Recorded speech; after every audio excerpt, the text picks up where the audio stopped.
Grow FM 3 पर फिर एक बार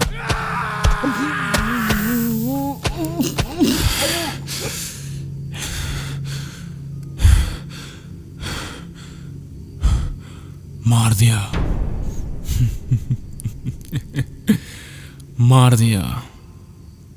मार दिया मैंने इसे। साला कुछ पैसे चाहिए था मुझे, लेकिन इसने देने पर मना कर दिया, तो मैं मुंह बंद करके गले में छुरी मार दिया। पुलिस से बचने का 15 साल का तजुर्बा है मेरा। पैसे का घमंड लोगों को क्या से क्या बना देता है। मैं ज्यादातर ऐसा ही करता हूं। जिस भी लालची इंसान को देख लूं उसे खत्म कर देता हूं। यह साला लालची नहीं था, लेकिन मैंने तो सिर्फ 50 रुपए ही मांगे थे। मार दिया इसे मैंने ऐसे ही बहुतों को मारा है। और हाँ, आप बस इतनी ही कहानी सुन के मुझे गलत नहीं कह सकते, क्योंकि जब मैं 9 साल का था तभी मेरे माँ बाप को उन कमीनों ने मार दिया था। कर्जा इतना था कि कोई कुछ नहीं कर सका, और ना ही मैं। तभी से मैं हर शहर में कांड करके दूसरे शहर में रहने लग जाता हूँ। मैं बस अंदर ही अंदर उन कमीनों को ढूंढ रहा हूँ, लेकिन वो कभी मुझे मिले ही नहीं। अगर मिल गए ना, तो आप लोग भी नहीं सोच सकते कि मैं उसका क्या करूँगा। फिलहाल कोई काम नहीं करता मैं, बस जो लोग मुझे पैसों के मामले में तंग करते हैं उन्हीं को मैं मारकर उनके पैसे लेकर मैं गुजारा करता हूँ। अगले दिन जब मैं मोबाइल के दुकान में गया, रिचार्ज करना था, तो उस दुकानदार ने बोला, ये क्या, सिर्फ 200 रुपये? 350 रुपये लगते हैं रिचार्ज के। अगर करना है तो करो, वरना मरो। तभी मैंने अपने जेब से चाकू निकाला ही था कि मेरा नजर जब उस ऊपर लगे हुए कैमरे की तरफ गया। कैमरे में वो मुझे पकड़ सकता था, तो मैंने चुपचाप अपने चाकू को जेब में रखा। इस दुकानदार को मैं बाद में देख लूंगा। फिलहाल मैं निकल पड़ा किसी को ढूंढने के लिए, ताकि बाकी का पैसा जोड़ सकूं। देर रात तक कोई नहीं मिला, तो मैं एक चाय के दुकान में गया। वहां बैठकर चाय पीते हुए मोबाइल में मैं देख ही रहा था कि रिचार्ज अभी खत्म होने में 2 दिन बाकी है। और तभी एक लड़के ने मुझसे बिना पूछे मेरे जूते को रुमाल से साफ करने लगा, और मेरे से थोड़ा दूर जाकर किसी और के जूते भी साफ करने लगा। मुझे ये देखकर खुशी हुई, क्योंकि वो लड़का अच्छा था, बिना पैसे मांगे ही भला कर रहा था। मैं अपना चाय खत्म करके जाने को हुआ, तो उस बच्चे ने मेरे पास आकर बोला, भाई साहब, बिना पैसे दिए ही जा रहे हो? जूते तो मैंने साफ कर दिए ना। तभी मैंने बोला, अरे ओ हाँ, मैं खुश हूँ, तेरे इस काम से मैं बहुत खुश हूँ। तू बड़ा होकर जरूर बड़ा आदमी बनेगा। मैंने जब जेब से पैसा निकाला और घोप दिया साले को। आप सुन के चौंकिए मत, आपको मैंने पहले ही बोल दिया है, जो भी पैसे मांगेगा और अगर उसका तरीका मुझे थोड़ा सा भी बुरा लगा तो ऐसा ही होगा। उस दुकान में कुछ लोग थे जो उस बच्चे को बचा सकते थे, लेकिन वो लोग तो वहां से भागने में व्यस्त थे। आज इस लड़के को मार के मेरा मन भर गया, तो मैं अपने अड्डे में जाकर खाना खाकर सो गया। सुबह मैंने अपने फ़ोन में रिचार्ज करके फ़ोन चला रहा था और घूम रहा था। मेरा मकसद यही है कि अगर मुझे कोई भी आदमी बुरा लगा तो मैं उसे मार देता हूँ, और जो भी लालची दिखे उसे तो मैं बिना मारे सो ही नहीं सकता। लेकिन आज जो होने वाला था वो अलग था। जब रात के वक्त बीच रास्ते में मैं टहल रहा था तो कहीं से एक आदमी मेरे पास आया और बोला कि आपसे एक काम है, क्या आप वो काम कर सकते हैं? मैंने पूछा, क्या काम है, कितने मिलेंगे? क्या आप मुझे मार सकते हो? मैंने बोला, देख, मेरे साथ मजाक मत कर, भाग यहाँ से। वो आदमी विनती करने लगा, मुझे मार दो, मैं और नहीं जी सकता, मैं बहुत ही मुश्किल में हूँ, आप कुछ भी करो लेकिन मुझे मार दो। मैंने पूछा, मैं क्यों तुझे मारूं? उसका बोलने का तरीका देखकर मुझे थोड़ा शक हुआ कि ये कहीं पुलिस वाला तो नहीं। मैंने पूरा का पूरा रोड को देखा तो वो अकेला ही था। फिर भी मैं सोच रहा था कि ये ज़रूर पुलिस वाला ही होगा, मुझे पकड़ने के लिए ये नाटक कर रहा है। कुछ देर बाद उस आदमी ने बोला, मेरा इस दुनिया में और कोई नहीं बचा, श्राप है मुझ पर, मैं इस श्राप से बच नहीं सकता।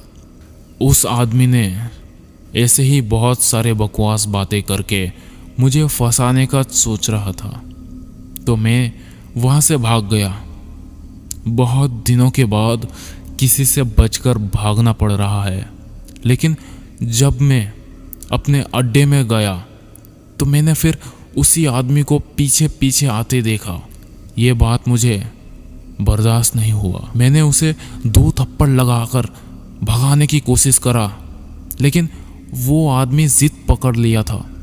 आज पूरी रात उसने मेरा नींद हराम कर दिया था। मैं सोच रहा था कि अगर ये पुलिस ना हुआ तो फिर ऐसा क्यों कर रहा है, कोई पागल ही होगा क्या? उसने मेरे हाथ में 5,000 रुपये थमाए और बोला, मुझे मार दो मुझे, वरना तुझे मार दूंगा। बर्दाश्त की भी एक हद पार कर दी थी उसने, तो मैंने उसको गले से पकड़ा और आखिर में उसे गला घोटकर मार ही दिया। 4 घंटे बीत गए हैं उसे मरे हुए। मैंने कुछ देर बाद समझा कि ये तो पुलिस नहीं है। अगर पुलिस वाला होता तो अब तक कुछ और भी हो रहा होता। उसके लाश को मैंने ठिकाने लगा चुका था और अब बारी थी सोने की। फिर से एक नई सुबह हुई। मैं मुंह धोया। उसके बाद जब ही मैं आईने में देखा तो मेरा नाक से खून निकल रहा था। मैंने सोचा, ये कैसे हो सकता है, वो भी बिना कारण। थोड़ा दवाई खाके मैं बाहर की तरफ निकला। आज का भी काम वो ही था। मैं ऐसे ही एक बस में चढ़कर किसी का पर्स छीन लेता था या तो पॉकेट मार लेता था। ऐसा करके ही मेरे पास 400 रुपये हो गए थे। रात को खाना खाकर मैं सोने लगा। आज शरीर में बहुत दर्द हो रहा है, कमज़ोरी भी महसूस हो रहा है, तो जल्दी ही सो गया। कुछ देर बाद मैंने सपने में देखा, एक अंधेरे रूम में मैं फंसा हुआ था। ना कोई गेट और ना ही कोई खिड़की, बस एक मोमबत्ती और एक किताब जिसमें लिखा था, हफ्ते में 3 लोग को मारना है वरना। इतना ही लिखा था, आगे कुछ लिखा ही नहीं था। नींद से मैं छटपटा कर उठा क्योंकि सपने के अंत में मैंने देखा कि किसी ने मुझे किसी ऊंचे इमारत से नीचे की ओर फेंका। थोड़ा शांत होकर मैं अपना वही काम करने गया चोरी डकैती, क्योंकि मुझ जैसे इंसान को काम करना शोभा नहीं देता। मगर आज तो मेरा शरीर ठीक से चल भी नहीं पा रहा था। कमजोरी की वजह से डॉक्टर के पास जाकर कुछ दवाई ली, उसके बाद दवाई खाया, लेकिन 3 दिन बीत गए, मैं बहुत कमज़ोर हो गया था। आज सुबह सुबह ही उल्टी हो गया। मैंने बहुत बार डॉक्टर दिखाया तो कुछ ठीक नहीं हुआ, लेकिन मेरा एक दोस्त ने बोला कोई बाबा जी को दिखाना पड़ेगा। मैं मेरे दोस्त के बताए हुए उस जंगल में गया तो जल्द ही मैंने उस बाबा को ढूंढ लिया। बाबा जी वहाँ पर अकेले अकेले तपस्या कर रहे थे। उन्हें अपनी परेशानी बताई तो उन्होंने बोला, बालक, तुम्हें रात को अजीब अजीब से सपने आते हैं और तुम्हारे ऊपर एक श्राप है। श्राप यह है कि तुम्हें हफ्ते में किसी ना किसी को मारना पड़ेगा, वरना तुम खुद कमज़ोर होते चले जाओगे और भी कमज़ोर हो जाओगे, लेकिन मरोगे नहीं, बस दर्द ही दर्द होगा। और ये श्राप किसी काला जादू से आया है तुम्हारे पास। मैंने बोला कि मैं काला जादू नहीं करता। तो बाबा जी ने बोला, इसका मतलब यह है कि तुमने उस आदमी को मारा है जिसने ये काला जादू करा था। मैंने बोला, बाबा जी, इससे छुटकारा कैसे पाएं? ये श्राप तुम्हारे ऊपर से हटेगा जब तुम किसी और के हाथों मरोगे। और हाँ, तुम खुदकुशी नहीं कर पाओगे। मैं तुम्हारे हाथ के रेखा को पढ़ रहा हूँ, तो ये समझ आ रहा है कि तुम तो मासूम बिल्कुल भी नहीं हो। मैं ऐसे आदमी को सम्मान नहीं देता जो और लोगों को मारता हो। मासूम लोगों को तुम मारते हो, तुम दुष्ट हो। जब बाबा जी ने ये सब बोला मुझे, तो मेरा दिमाग सनक गया। तभी मुझे बहुत गुस्सा आया तो मैंने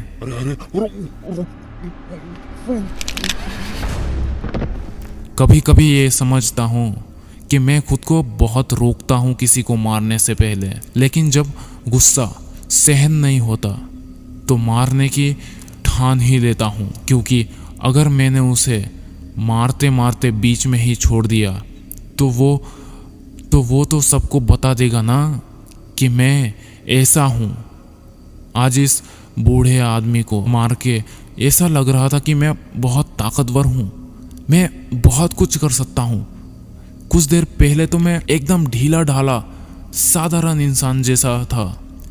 शरीर किसी श्राप के वजह से कमज़ोर हो चुका था, लेकिन अभी ऐसा लग रहा है कि शरीर में बहुत जोश आ गया हो। रात हुआ, फिर से मैं अपने अड्डे में गया, खाना खाकर सो गया, लेकिन आँख खुली तो लाइट नहीं थी। मैंने टॉर्च ढूंढने की कोशिश की, लेकिन तभी पीछे मैंने देखा कि कोई मोमबत्ती जलाकर वही किताब को मोमबत्ती के पास रखकर गया। मैं उस किताब की तरफ जाकर किताब में देखा तो लिखा था, हफ्ते में 3 मौत, वरना ना जिंदगी मिलेगी और ना ही मिलेगी। मैंने देखा कि मैं किसी ऊंचे इमारत से गिर रहा था। यह सपना हर रोज मुझे दिखने लगा। मैं फिर से एक भीड़ भाड़ वाली जगह पे आ गया था ताकि वहां से कुछ पैसे कमाया जाए। पास ही के गांव में मेला लगा है। उस मेले से ही इधर उधर से कुछ 1000 रुपए ही कमाए मैंने, और आखिर में एक लड़की के पर्स मैंने छीनकर भागा तो देखा कि वो लड़की मेरा पीछा नहीं छोड़ रही थी, भागे जा रही थी। और आप तो जानते ही हैं कि मैं ऐसा हरकत देखकर क्या करता हूँ। उसके सर पर इतने जोर से ईंट मारी कि शायद वो मर ही चुकी थी। बहुत खून निकल चुका था। उसे मारकर भी मेरे शरीर में एक गुदगुदी सी होने लगी। मन ही मन खुशी हो रही थी कि आखिरकार पता नहीं कौन सा महारत हासिल कर लिया था मैंने।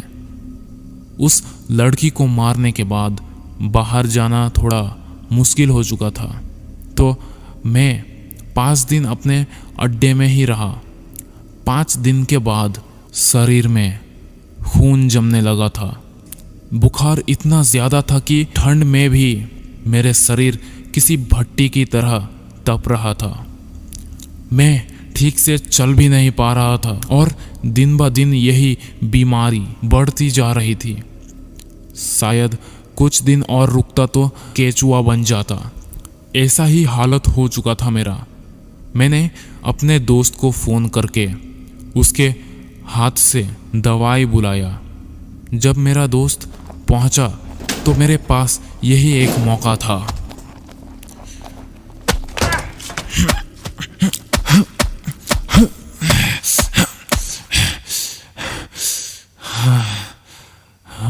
अब सही लग रहा है, अब सही लग रहा है।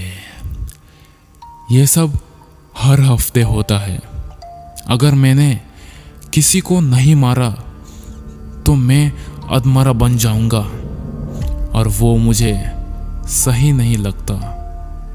1 साल हो गए मुझे ये श्राप लगे हुए। आज भी मैं लोगों को मारता रहता हूँ, लेकिन आप चिंता मत कीजिए, कहीं आप भी लालची तो नहीं। साबित करने के लिए सब्सक्राइब कीजिए।